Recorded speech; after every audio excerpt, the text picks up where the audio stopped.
Cruden Bay is a small village between Aberdeen and Peterhead, about 26 miles north from Aberdeen. The name Cruden is said to derive from the Gaelic, meaning the slaughter of the Danes. The Battle of Cruden was where the Scots under King Malcolm II defeated the Danes in 1012. It is said to have taken place near to where the golf course now is.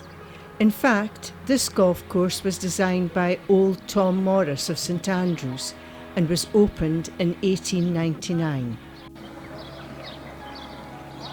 From the car park just off Cruden Bay's main street, there's a very pleasant walk along the cliffs to Slains Castle. The path starts at the end of the car park and follows a gully and burn.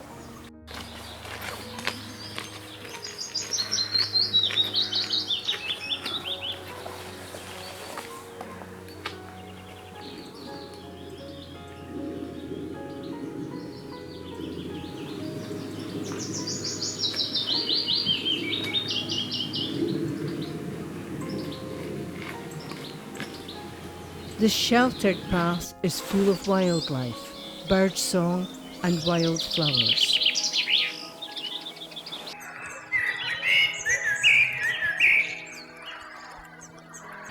The main river running through Cruden Bay is the Water of Cruden. It is possible that this gully is the old course of the Water of Cruden. Could the Water of Cruden have been rerouted in the 19th century when the harbour at Port Erroll was built? Where the gully exits to the sea, it's known as Old Water Moor, meaning the old water mouth. The path eventually climbs gently to the left until the ruin of Slains Castle comes into view. Robert Bruce rewarded Gilbert de la Haye with a charter over the lands of Slains for his support in the Scottish War of Independence. The Haye family were of Norman descent, having arrived in Scotland during the 12th century. This is actually the new Slains Castle. The old Slains Castle was about a mile north of the nearby village of Colliston. It was blown up on the orders of King James VI after its owner, Francis Haye, 9th Earl of Erroll, a Catholic, conspired with the Earl of Huntly to rebel against King James in an attempt to reverse the Scottish Reformation.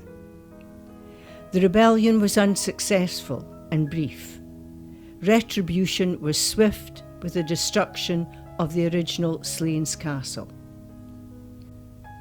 Having renounced Catholicism and regained royal favour, the 9th Earl abandoned the now ruined old Slains and built a courtyard and square tower on this site north of Cruden Bay.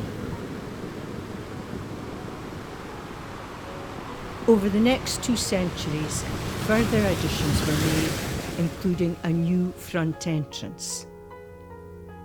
Here, at any time of the year, the weather can change in minutes, from storm force winds to bright sunshine, to thick haar brought in from the sea on a cold easterly wind.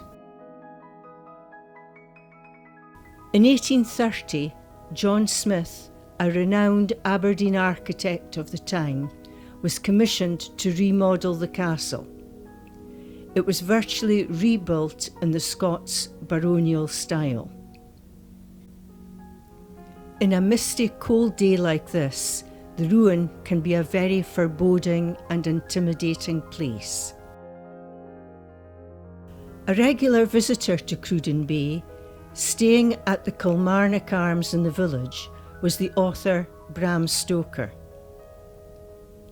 His visits to the eerie Slains Castle may have been an inspiration for his gory tale of blood-sucking vampires, Count Dracula. In 1913, the 20th Earl of Errol sold the castle to Sir John Ellerman, ending more than 300 years of ownership by Clan Hay. To avoid taxes, the roof was removed in 1925, with the result that deterioration quickly followed.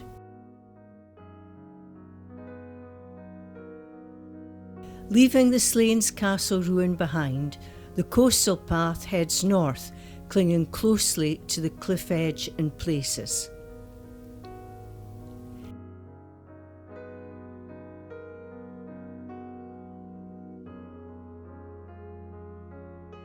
It's hard to imagine, but millions of years ago, Scotland was a mountain range comparable in height to the Himalayas.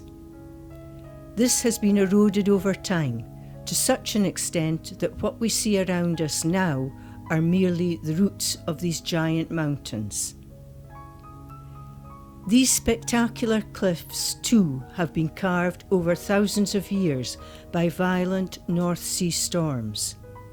They are formed for the most part of Peterhead granite. Granite is produced when existing rock is heated under great pressure by volcanic activity until it melts.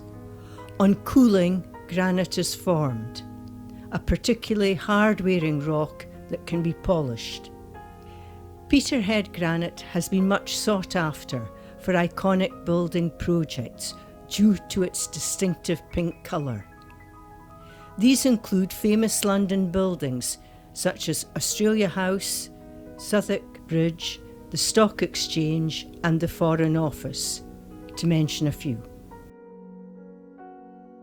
As you would expect, several ships have come to grief on this jagged coastline, and mariners are acutely aware of its dangers. Soon the sea arch of Dunby comes into view.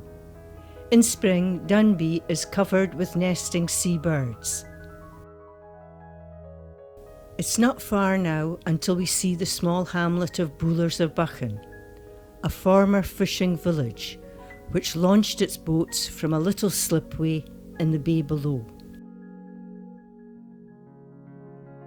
It's said Bullers of Buchan got its name from the French bouillie, meaning to boil, or it may just have come from the Scots word for rushing water.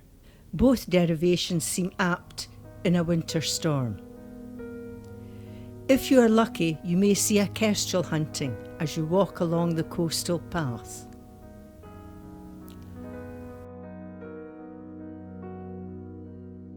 A collapsed cave known as the Pot, very close to the hamlet, is a striking feature.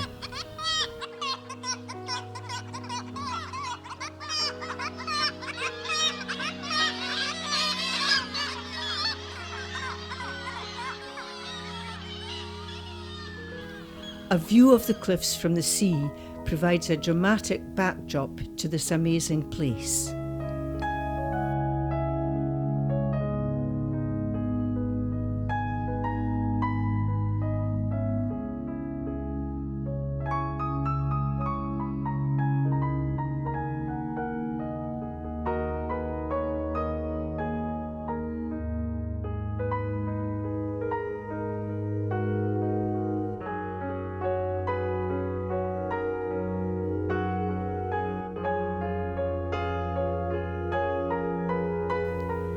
Bird watching is easy here, as the cliffs provide a nesting site in spring for colonies of seabirds. Guillemots are found in densely packed colonies on steep cliff edges. The distinctive square-ended bill gives the razorbill its name. They nest in mixed colonies with the guillemots. Kittiwakes get their name from the distinctive calling of their name. Kittiwake, kittiwake.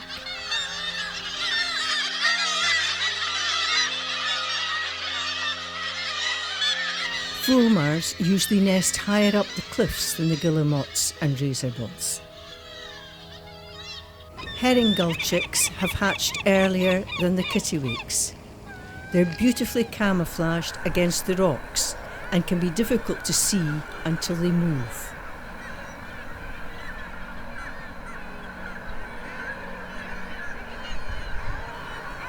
Puffins generally nest in sandy burrows or peaty turf at the top of cliffs. Their beaks are designed to hold slippery sand eels.